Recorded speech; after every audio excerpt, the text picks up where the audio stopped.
It's old Zack. New Zack ain't scared of nothing. Except for if Zack Jr. come out with the same big light bulb head that I got, then you need to be worried. Cause see him right now. You play too much, Zack. I'm maybe not gonna have no big head. Look at it. Stop You can't tell me it. you like my head. It kind of does. Still gonna be cute though. It's a cute head. Hey, look like me. It's gonna be cute. I ain't say all that. A lot of fans are saying the same thing. You know, Zack keeps playing in Fatima's face, keeps disrespecting her. I can't blame Fatima if she decides to leave. Ugh. Are the writers trying to put Karen and Zack back together? Now, here's the thing, though. You can't really blame... I know I keep saying the same thing, but I mean it.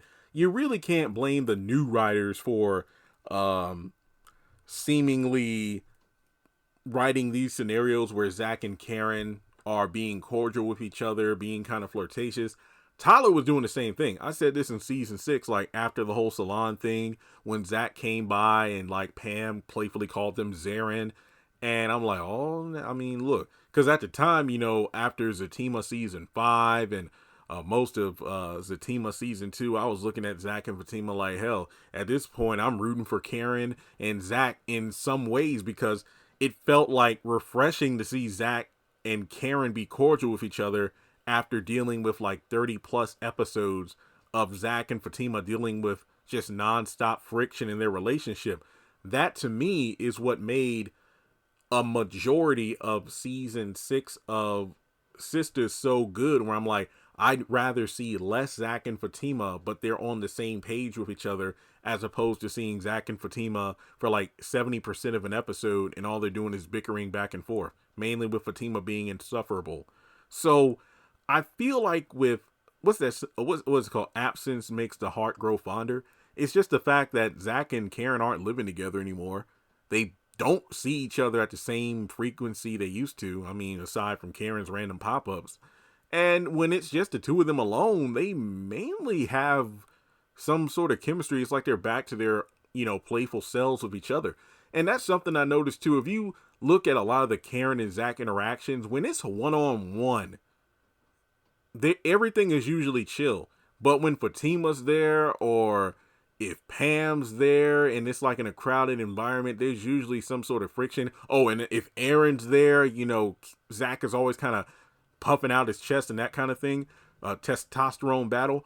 But yeah, I don't think the writers are trying to push Zack and Karen back together. It's just the fact that you have to wonder if Zack has feelings for Karen or the baby. That was the one thing missing from the whole fire thing. It's like, Zack, you're yelling out Karen's name and everything and crying, but not once did you say, I'm worried about Karen because she could be carrying my child. So, you know, it's not just her I'm worried about, it's the baby because, you know, hey, my kid's in danger. But that never was written into the script, which I felt like was a missing piece to get people to sympathize with Zack in those moments.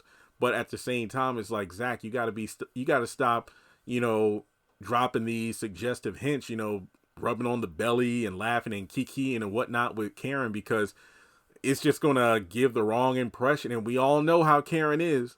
If you give her any sort of positive reinforcement, well, at least from Zack anyway, of there being a hope of getting back together, she will run with it. And then when Zack tries to lay down the law, it's like, Zack, man, I mean, I get what you're doing, but at the same time, just look at the fact that you said or you did A, B, and Z, Z. And I say Z because sometimes he does like 26 different things that make it seem like he's still feeling Karen. And, you know, she just takes something and runs with it. So don't be out here selling hope to this delusional chick. And not to mention, she's carrying twins now. So, you know, she double the crazy right now. So I feel like the writers are in a way setting it up where there is drama. But does anybody really think these two will get back together? I don't know. I mean, the way they're playing right now, I don't know. And plus, we know how bipolar Karen is. 1 minute she's hot, 1 minute she's cold. But also keep in mind that Fatima putting the idea in Zack's head to get the DNA test when it was actually Danny who pushed her at that point.